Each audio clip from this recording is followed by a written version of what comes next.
musi u tshi vhona vhalindi vha tsireledzo nga yunifomo i vha ṱalusa u getheni kana vha tshi khou mona zwenezwo musi vha tshi khou linda kana u patrola vhathu vha pfa vhe na fulufhelo ḽa uri vho tsireledzea. Hu nga vha vhalwadze dzikiḽiniki, vhagudiswa zwikoloni, vharengi mavhengeleni, vhoṱhe vha takala musi vha tshi vhona uri hu na muofisiri ane a khou vha linda. U vha hone ha vhalindi vha tsireledzo zwifhaṱoni zwi khwaṱhisedza uri vhupo ho tsireledzea nahone vhu khou langiwa. Fhedzi a si vhoṱhe vhaofisiri vha tsireledzo vhane zwenezwo musi vha tshi khou linda mbilu dzavho dza vha dzo dzula vhudzuloni. Ri a vha ṱanganedza kha mbekanyamushumo ya zwa maramani. Nṋe nga dzina ndi pfhi ndi Vhuyafhi Maṱhoḓe. Kha ri lavhelese muvhigo tevhelaho une wa khou ḓa nga Ndangadeni Mudau.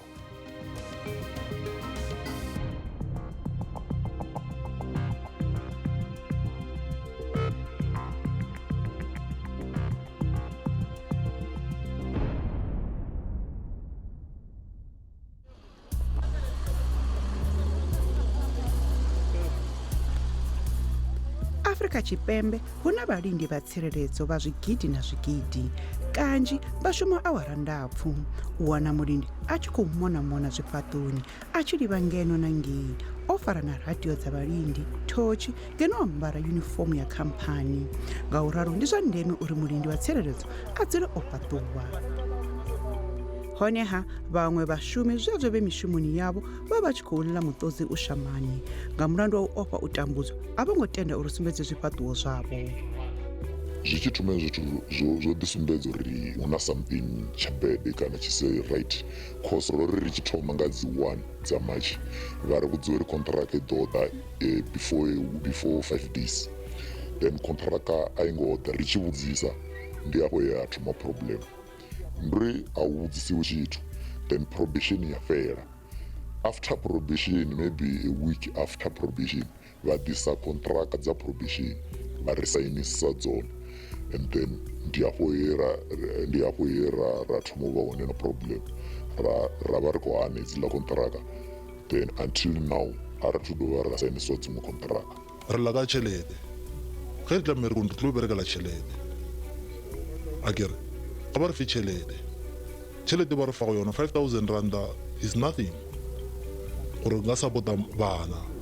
ke šile bana ke patala room ke patala rente ke namela transport mo ke gole mo ke berekelang gona company ga e re registare ya re harasa ba re tla iša kudu. Sometimes go ka no bona phone e tswa officing o no iputša gore no ba tlo bolela eng se e leng go ba tlo se bolela mmereko na re a o dia wa bona re letile property ya government but they don't a ba comply via melao ya sira ge ena supervisor ya re botša gore rena company ya rena e patela go ya le ka Mosabeni rate e sego sira rate. Ga ba re swara botse ke batho ba e le gore re bereka le bona ga botse a go rege di-post mo posting so ga go e tla mo e le gore o sentse gore re a ba eletša a nyoko e letšišo and ke motho e le gore ke motho a kgang ga botse ga a nyake selo ge motho ge a ka tla mo go yena fiša re sa gore le sa gore ga a nyake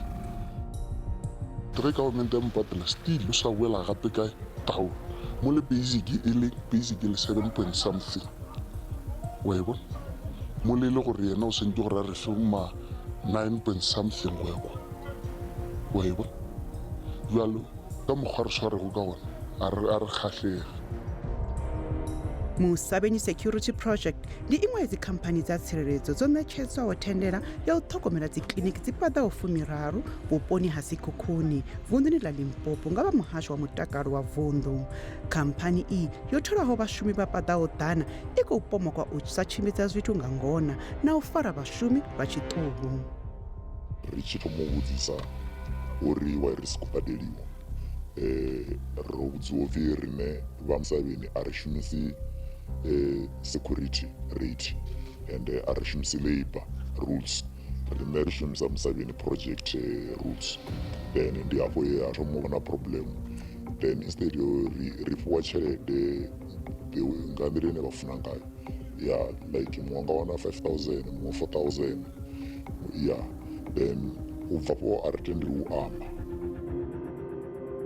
vamwe va valindi ava va tsireledzo va ri nyimele ine va khou shuma nga fhasi hayo i ya lemela vhukuma. ge company go botša e re o ithekele uniform, what is that? Ke na le uniform e one during Saturday and Sunday ke a hlatswa ke le mo mmerekong a kere gore on Monday ke kgone go bonagala ke le clean go di-client. Monga company ga a dumelele go bolaela rena, go na le ba e leng gore o ba founela personal. Ge o ka no raisa complain mo via re na le WhatsApp group ya ma-security, ge o ka re wa bolela se sengwenyana sa via tšhelete inside ba go founela in ba go founela privacy yes, ba go botša re no if o nyaka mmereko or o sa nyake mmereko tsamaya o marketa pele. Na re mo complain na re wa o ria ka o re tlogela mmereko ga o sa nyake no go nna le a ra tswa re tseba re ba sho gore o registerile go ba jwang ka ra settle tisha di-contract tša gore tšeana signing re sailidile. vha songo vhuya vha ṱutshela kule ri khou vhuya zwone zwino ri tshi bvela phanḓa na fhungo lashu.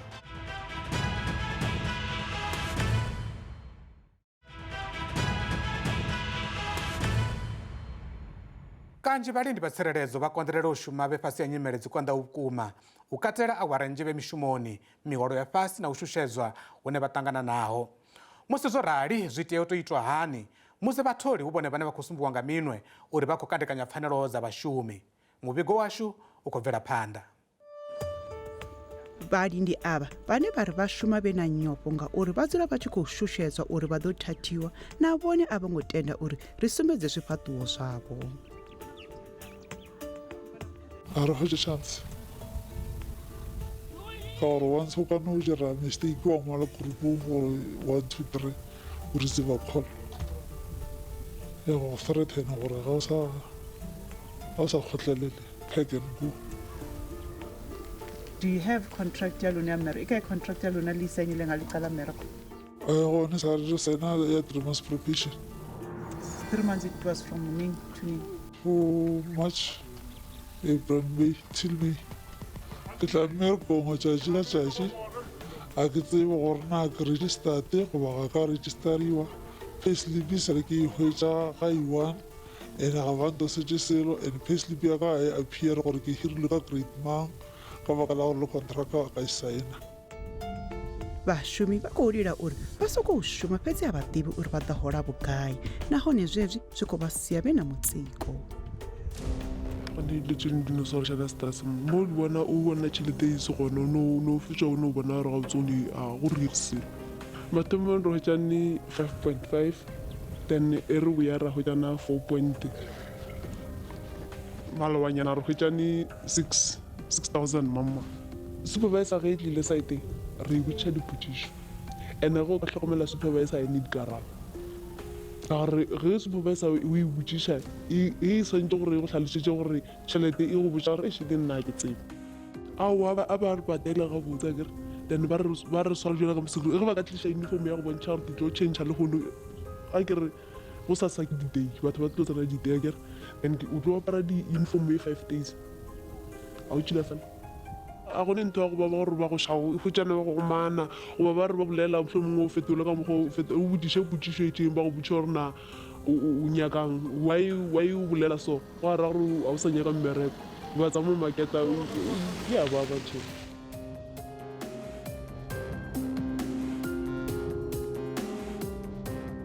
milayo ya vhashumi ya Afrika Tshipembe Labour Relations Act i tsireledza vhashumi hu tshi katelwa na vhashumi vhane vha khou lingwa mishumoni kana probation. U ya nga milayo ya vhuḓifari ho sedzwa maitele kwao vhashumi vha tshifhinga tsha u lingiwa kana probation fhano Afrika Tshipembe vho tsireledzea nahone vha na pfanelo sa mushumi muṅwe na muṅwe.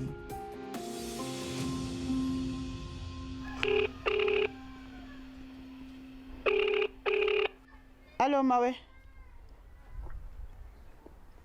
Ndi simuni zwa maramani ndi zwa mini ya? Zwa maramani zwa kha SABC ba. Una zwililo zwe ra ṱanganedza. zwe ra ṱanganedza kha desk yashu ya mafhungo so ro ri khou ri riphe sia ḽavho ri vha fhe right of reply uri vha kone u fhindula kha hezwi zwililo zwine vhashumi vha khou lila ngazwo. sa zwo teaho ro ḓo swika he ra kwamana na mulanguli wa khamphani nga ha mafhungo ayo ane a khou bva kha vhashumi vhavho. Hu vhonala vhe muthu ane a sa tou ṱalukanya zwavhuḓi uri vhashumi vhavho vho thoma lini u shuma dzi kiliniki fhedzi vho tenda uri zwa zwino vha khou shuma vha songo saina kontraka. Vhathu manga a thi ḓivha ndi lini dzi one dza april kana ndi matshi tsha ḓo zwo ndi lini vha kha promotion zwino ndi khou prepare athi zwino ndo mbo ḓi ima uri ndi prepare everything ndi ṋambe ndi yo vha ri ndi songo isa kontraka angi kha ithome iḓe kontraka ni vha i vhale angi he vha ndi ḓisa a thumbuli hu na muthu we a pfhi u khou thathiwa hu tou vha na muṅwe mufumakadzi muthihi o no pfhi ono ana practicier we a ri hu khou vhathu vho ḓisa zwililo zwavho vha khou fha supervisor a sumbedzisa zwo uri hoyu manager o mu bribe nga 9,000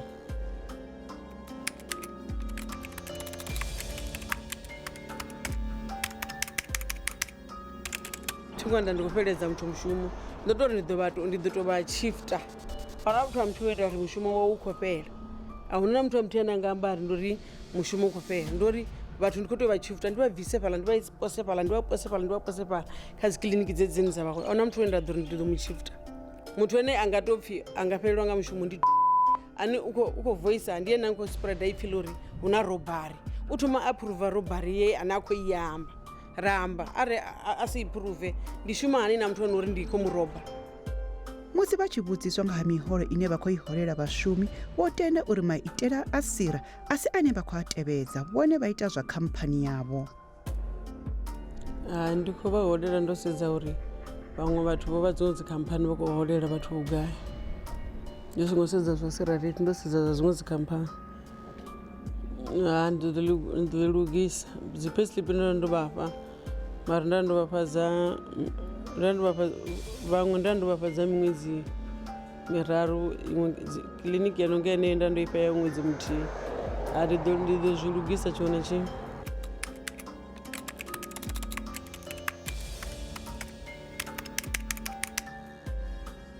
Hai a thumbuli hu na muthu na muthihi we nda ri arali ki ḓo shuma kha litshe ende thumbuli ndo hamba muthu manager u Belfast so ku managera khamphani re usiku kune a Mpumalanga u shuma kha iṅwe khamphani wa shuma so how full time manager ngoko bokumalini bona vha ya site ni makana wa bona site ni vha dzi dalela site sine ndi nne ndo thomana nadzo ndi to dzi ḓivha zwo vha mpfhi ndi khomana zwo wanala gai ahuna muthu sa ḓivhi zwo wanala gai. Ushipambo vha ri navho vha muhasho wa mutakalo vha nga vha wana vhe na vhukhakhi he vha ita vha nga si vha dzhene maga a ndaṱiso kana hone u vha shakulisa. Vha khou sokou tama u khou pfhi department nasi i nga mbvisa ya nthata ende a zwi konadzei uri na musi havhaḽa vhathu vha nga mbo ḓi ima ari ndi mupha 200 department ya ri a tsha nṱoḓa i ḓo tou mbidza ya ri ndi rectify mistake ndavha nayo ndo ri ndi ḓo vha lugisela vho ya vha nripota ndi ḓo vha lugisela on top o vha lugisela vha khou ḓivha na maṅwe mafhungo a thumbuli uri u nga vha na security wa fha muthu 200 randa na 400 a thi vhoni uri zwi nga konadzea a vhathu no vha i hola. Fhedzi musi ri tshi vha vhudzisa nga hedzi mbadelo uri vha dzi ḓivha na a vho ngo tsha vhuya kha riṋe uri muthu a khou ngo u poila a nga si u vhe havhuḓi a hu na muthu ane a nga u vhe havhuḓi in fact a vha na danki zwezwo zwi si na u danki uri hu vha fha mushumo izwo zwo no vha ita uri vha soko pfha uri vha na dzi problem dzi sa fheli a thi vhoni uri na muthu ane a nga fha muthu 200 rand. Kha vha ri thome ri gidimele maragani ri khou vhuya zwone zwino ri tshi bvela phanḓa na fhungo iḽi.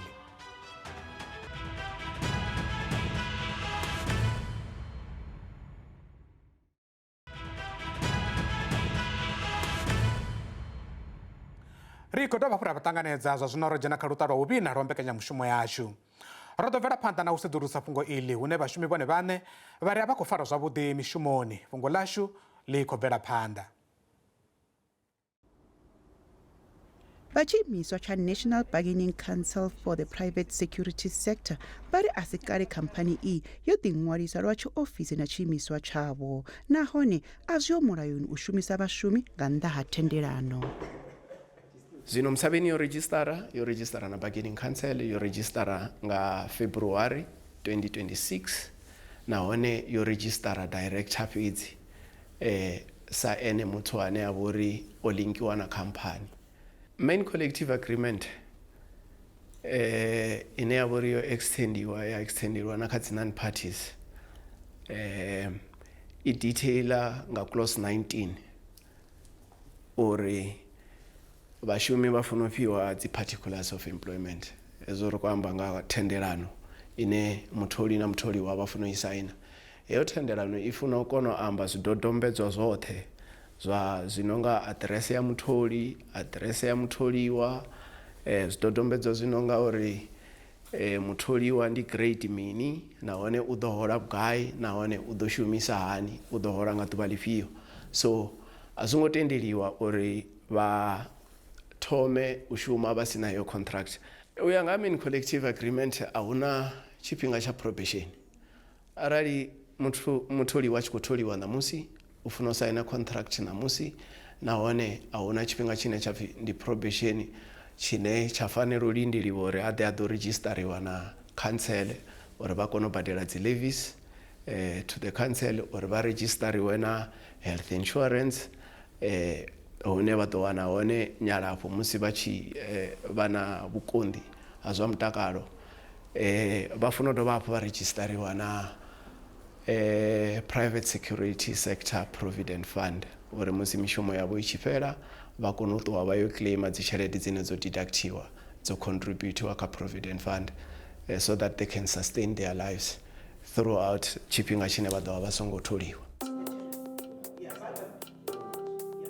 Nga murahu ha musi vho tumbula uri hu na zwine a zwo ngo tshimbidzwa nga ngona vha khoro ya vhalindi vha tsireledzo vha ri vhashumi vha songo vhuya vha tenda u kwanyeledziwa zwi tshi bva kha mbilaelo dze vha dzi ṱahisa.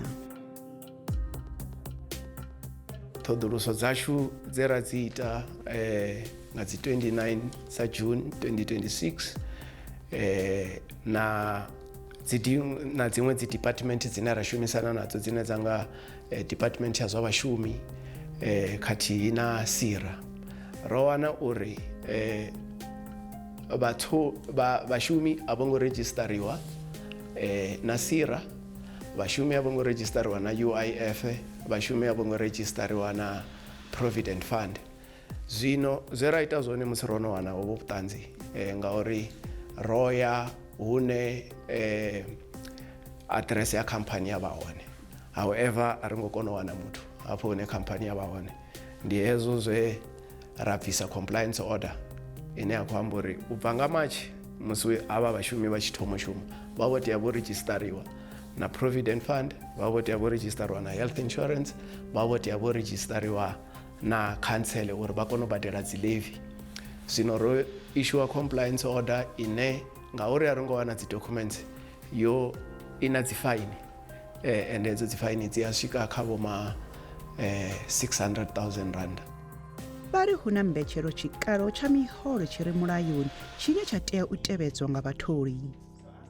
Particularly havho vhane vha vhori ri khou amba nga havho vha Musabeni vhane vha vhori vha khou shuma kha vhupo ha mahayani Venḓa. Grade A, mushumi yo tholiwa sa grade A u funa wana 7,142. Grade B, C, D, E vha funa wana tshelede ine ya lingana 6,726 rands. Zwino zwiṅwe zwine ra funa u amba zwone kana zwine ra funa u clarify zwone ndi zwa uri heyo tshelede a i ngo linkiwa na dzi awara dzine vhashumi vha dzi shuma. Arali mshumi heyi tshelede i funa u badeliwa nga ṅwedzi nga ṅwedzi. Ndi tshelede ine vhashumi vha funa i wana i songo linkiwa na dzi awara. Mara heyi tshelede i excluder kana a i ngo anganyela tshifhinga tshine mushumi anga vho shuma overtime and a i ngo anganyela tshifhinga tshine mushumi anga vha o shuma hunga Sunday kana hunga public holiday na hezwo zwithu zwi funa u badeliwa. Huna high level of victimization kha industry particularly maybe ngauri ndi industry ine yavori it's illiterate and is the biggest industry mara still zwine ra encourage zwone ndi zori vhashumi kha vha bvele khagala ngauri mulayo una mbetshelwa dza uri arali muthu o thathiwa lusiyo mulayoni u funa ita mini bohloko gwa baba go kgotlelela gwa baba mara ka gore ga rena selo re tshepile yona letseno le ke le berekela mo ke tshepile lona ke tabe ke no kgotlelela go kgotleletse ka baka la gore ga ke na backup ga ke na mmerekiši ke nna ke berekela go bana baka go fela monyo wa company ya rena a re tse jwala ka batho a re rate a comply re mmerekela le rena wa re berekela ge a re go iša ka se ka tlho re go iša ma 4.5 a re go iša go bonagala e le gore tlo re kgotsofatse le rena re tlo re ge re dule ka kwa ga rena le bana ba rena re ba thabe jale go nne le re tia re tla mmerekong re fore a go nna taba go tshwenya ke mmerekong na re tlolela kae re sa tsebe gore re tlolela kae re konya gore le company ba re badele according to SIRA ba re register then ba re tse benefits tsotlhe tsene ra tse fiwa and then ba le shuri harasa o santse gore a re fi uniform go ya ka mogwele gore ang re bona re bereka 5 night 5 day o santse gore a re fi ja night a re fi ja day jalo o no re fa ja day a re fa le dikhipa le hempe fela go shothang shotha marugo a re nao a re na diputso batholi bothe vane va vori va kha private security sector business va funa u registera na bargaining council and u registera havo soon as va tshi fedza u registera na SIRA va tshi va security service provider va funa u swika kha bargaining council va de va registere before va tshi o tendera for any work ine vanga va khou itoda zwino in this instance re khou wana uri musavheni yo wana hei tendara i sathu registera na council nahone i sathu declare vhashumi na council na zwiṅwe zwiimiswa zwine ya fanela u declare vhashumi nazwo zwi nonga UIF zwiimiswa zwi nonga SIRA na musi vho registera mara vha ngo declare vhashumi va khoro ya National Bargaining Council for the Private Sector vo fulufhedzisa uri fhungo iḽi vha ḓo ḽisala murahu u swika ḽi tshi swika magumoni tshipikwa uri hu vhe na tshanduko ine ya ḓo vhuyedza vhoṱhe vhalindi vha tsireledzo u fana kha mushumo muṅwe na muṅwe vha tea u ṋewa ṱhonifho na u farwa nga nḓila yo teaho u ṋewa mushumi muṅwe na muṅwe vhathina arali vhone hu na ane vha tama ri tshi dzhenela khao kha vha ri lume nḓevhe ri ḓo sengulusa mafhungo avho zwavhuḓi zwidodombedzo zwashu ngezwo henefho a ḓovha madekwana vhuḓi kha vhone yowa